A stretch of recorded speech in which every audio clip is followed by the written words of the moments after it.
Hello everyone, कैसे हैं आप लोग। उम्मीद करता हूँ सब कोई अच्छा है। देखिए, आज की जो टॉपिक ऑफ डिस्कशन है वो है leaf curl of papaya. Basically ये एक वायरल डिजीज़ है। वायरल डिजीज़ नाम से पता चल रहा होगा, ये एक स्पेसिफिक वायरल डिजीज़ है जो कि प्लांट्स में कॉज होती है। देखिए, प्लांट्स की तो स्पेसिफिकली हम लोग बात कर ही रहे हैं, उसमें भी हम लोग बात कर रहे हैं पपाया की। अब नाम बहुत कुछ सजेस्ट कर देता है। जब आप प्लांट पैथोलॉजी पढ़ने बैठेंगे, प्लांट पैथोलॉजी में 90% आप लोग नाम के बेसिस पे डिजीज़ आइडेंटिफाई कर सकते हैं।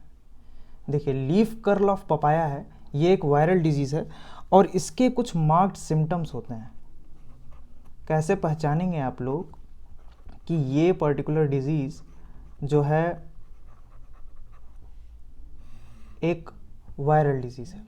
देखिए, होता क्या है इसमें कि सबसे पहला जो सिम्टम आपको दिखाई देता है वो है क्रिंकलिंग ऑफ लीव्स। क्रिंकलिंग क्रिंकलिंग एक शब्द है, क्रिंकलिंग ऑफ लीव्स।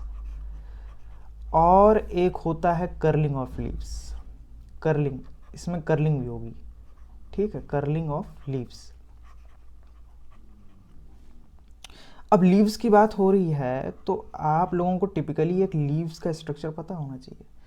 अगर आप एक लीफ का स्ट्रक्चर बनाएं, इस तरीके से मैं एक लीफ का स्ट्रक्चर बनाता हूँ, तो जो ये लीफ का स्ट्रक्चर है इसके अंदर आपको इस तरीके से वेंस देखने को मिलेंगे। क्योंकि देखिए, इसको बताना ज़रूरी मैं इसलिए समझता हूँ क्योंकि अभी आप देखेंगे कि कैसे अलग अलग पार्ट्स में ये जो डिजीज़ है वो इसको कॉज करती है। जैसे कि लीफ का ये वाला जो अपर पोर्शन होता है इसको बोलते हैं एपेक्स, ठीक है, इसको बोलते हैं वेंस।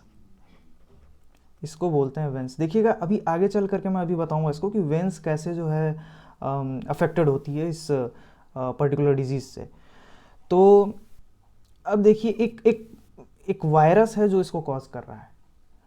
उस वायरस का नाम जो है उसका नाम है निकोटिएना वायरस 10। निकोटिएना वायरस 10। इसी को एक और नाम से भी कहा गया है। एमसीक्यू में एक और नाम दे देता है, लेकिन जनरली कंफ्यूज हो जाते हैं और नहीं बता पाते हैं। इसका एक और नाम है टोबैको वायरस 16। वायरस 16, यही दो बेसिकली कॉजल ऑर्गेनिज्म है। ये दोनों वायरस हैं, प्लांट वायरसेस हैं, ठीक है। अब ये प्लांट वायरसेस जो हैं ये सिंगल स्टैंडर्ड डीएनए है, सिंगल स्टैंडर्ड डीएनए के बने होते हैं। एपेक्स और वेंस, ये दो मैंने पार्ट बताया, और वेंस को ही बेसिकली ये अटैक करते हैं, ठीक है। इससे आप लोग आइडेंटिफाई कर सकते हैं कि वेंस में कैसे होता है। और एक जो बहुत ही कॉमन सिम्टम है जो इसमें देखा गया वो ये है कि वेंस जो होते हैं इसमें थिक हो जाते हैं और डार्क ग्रीन कलर के हो जाते हैं। और ये इसका सबसे बड़ा सिम्टम है। एपेक्स और वेंस, ये दो पार्ट तो हम लोगों ने देख लिया। अब जो सबसे इंपॉर्टेंट है वो है यहाँ पे पेटियोल। पेटियोल ये लीफ का एक स्ट्रक्चर है। देखिए, कुछ ज़्यादा बहुत कुछ याद रखने की ज़रूरत नहीं है। मिड रिब वगैरह भी अफेक्टेड होता है, लेकिन मोस्ट प्रोबेबली जो हम लोगों ने देखा है वो है आपका सिर्फ ये वेंस। जो नेचुरल कलर होता है ना इसका ग्रीन, वही लॉस हो जाता है। और जब वही लॉस हो जाता है इसका, तो ये येलो कलर रिटेन कर लेता है, ठीक है। मैं आप लोगों की सुविधा के लिए इसको येलो ऐसे घेर देता हूँ, ये येलो कलर का हो जाता है। तो देखिए, लीफ कर्ल ऑफ पपाया जो है ये एक वायरल डिजीज़ है। उसके अंदर हम लोग पढ़ते हैं मार्क्ड सिम्टम इसके crinkling of leaves and curling of leaves हैं। लेकिन मोस्ट ऑफ द टाइम सिर्फ इतना ही बता देने से काम नहीं चलता है।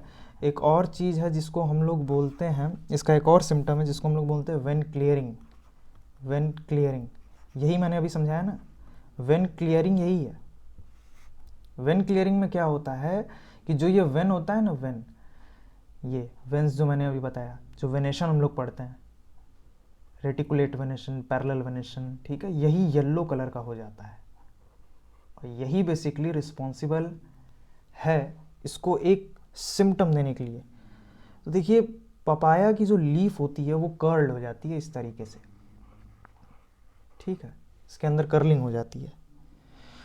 और कुछ प्लांट्स में तो ये होता है कि जो पेटियोल्स होते हैं, ये जो पेटियोल्स होते हैं ना, ये ट्विस्टेड जिगजैग मैनर में हो जाते हैं, ऐसे ऐसे ऐसे। तो ये बेसिकली कुछ सिम्टम्स हैं इसके। कॉजल ऑर्गेनिज्म जो है इसका, मैंने बताया है अभी, कॉजल ऑर्गेनिज्म जो है इसका वो है निकोटिएना वायरस 10 और tobacco virus 16। Most of the time बस यही नहीं चलता है कि निकोटिएना वायरस बता दिए और काम चल गया, और टोबैको वायरस बता दिए और काम चल गया। नहीं, दोनों नाम याद रखना बहुत ज़रूरी है। It's most compulsory to remember both of the names.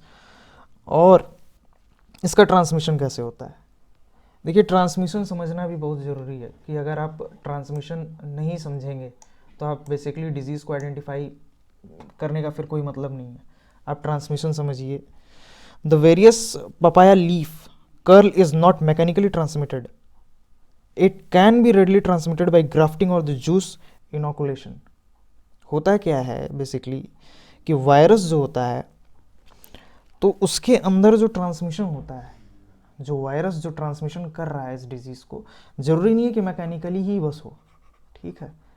अभी तक तो जितना रिपोर्टेड किया गया है मैकेनिकली नहीं रिपोर्टेड किया गया है। और इस बात को बताने वाले एक मनुष्य थे जिनका नाम था नारायणी। इस बात को नोटिस की थी 1956 में, ठीक है, 1956 में, 1956 में। ये ट्रांसमिट हो जाता है ग्राफ्टिंग में, ग्राफ्टिंग के दौरान ये ट्रांसमिट हो जाता है, ग्राफ्टिंग के दौरान ये ट्रांसमिट हो जाता है। और जूस इनोकुलेशन के दौरान ये ट्रांसफ़र हो जाता है।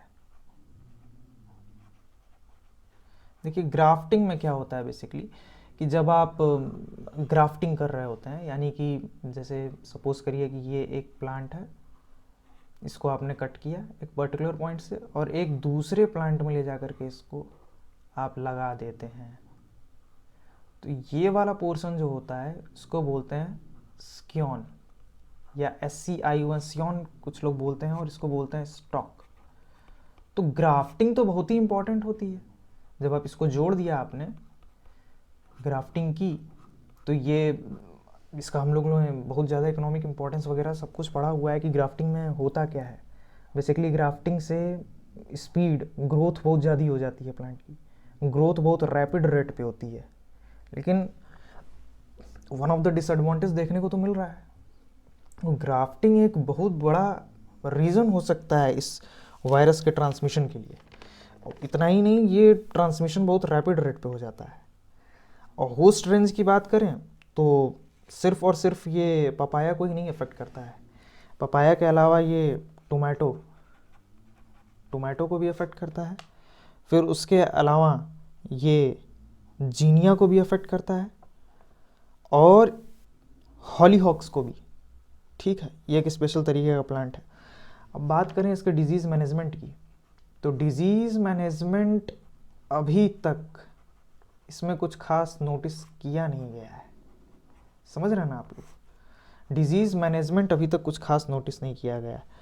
नो सुटेबल कंट्रोल मेजरमेंट, और कंट्रोल मेजर इस डिजीज़ का कुछ खास है नहीं।